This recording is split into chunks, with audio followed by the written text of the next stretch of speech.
Hi there, this is Penelope, and this is the second in a series of 2 short videos on very basic introduction to calculus.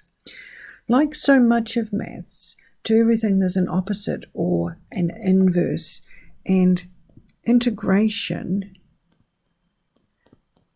for which we use the symbol like that, is the reverse, if you like, of differentiation. So if we're asked to find the integral of ax to the power of n, what we do, and this is just the rule, is ax to the power of n plus 1 divided by n plus 1, and we have to add a c because we just need to cover ourselves, because if there was a constant, it might have disappeared when we were doing the reverse process, the differentiation process, and we need to be able to find that in the first place, because what we've really got is that the derivative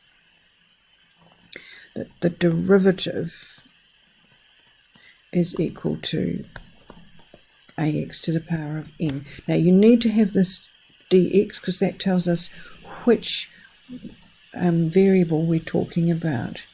So again, there are lists in any textbook or formula sheet of how to find the integral of all sorts of functions.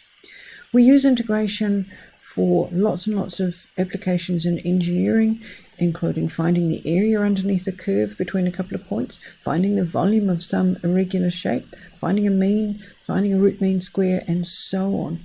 Now, there are rules for all of these, and there are videos on my YouTube channel. But let's do a little bit of area finding without too much detail. There's a rule that says very basically that if we've got a curve like that, let's say this is f of x equals x squared, so it's part of that. So if it's part of that curve, right, so it's part of that, and then we talk about the area as being the integral between some points a and b of that function.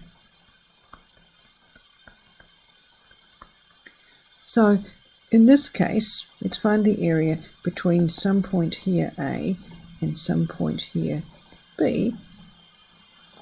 So the integral is the area is the integral between a and b of, let's call it x squared.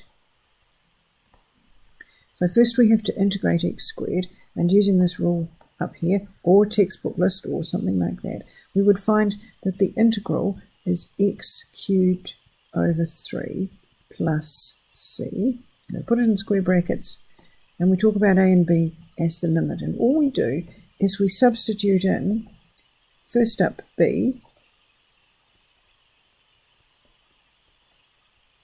and then subtract what we get when we put in a.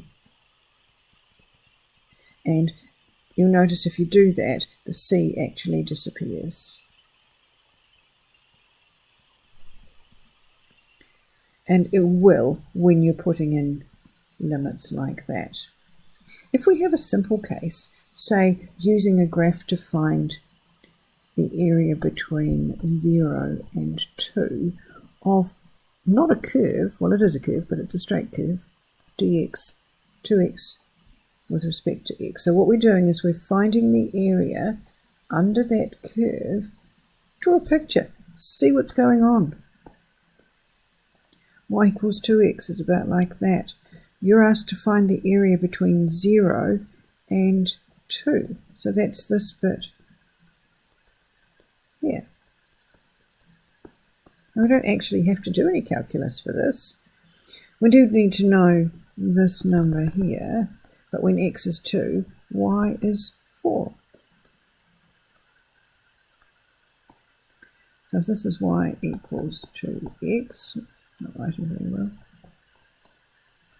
then the area, while it is going to be the integral between 0 and 2 of 2x, we can work it out graphically by saying it's the area of a triangle, which is half times the base times the perpendicular height which is going to be 1/2 times 2 times 4, which is going to be 4 square units. Now, if we wanted to do that using calculus, the area would be the same thing, and the integral of 2x would be 2x squared over 2 plus c. Now we know if we're using these limits that the c is going to disappear between 0 and 2, so it would be 2 squared, which is 4, minus 0 squared, which is 0, which would again equal 4 square units. Okay, so that's a very, very, very brief introduction to integration. As I noted, there are lists in any textbook. You can look it up on Google for a list of common integrals, and it's a matter of just following it. Then when you want to use applications, again, you can look up a list of rules, say find volumes using integration, or you can check them out on my YouTube channel where there's lots of videos there as well.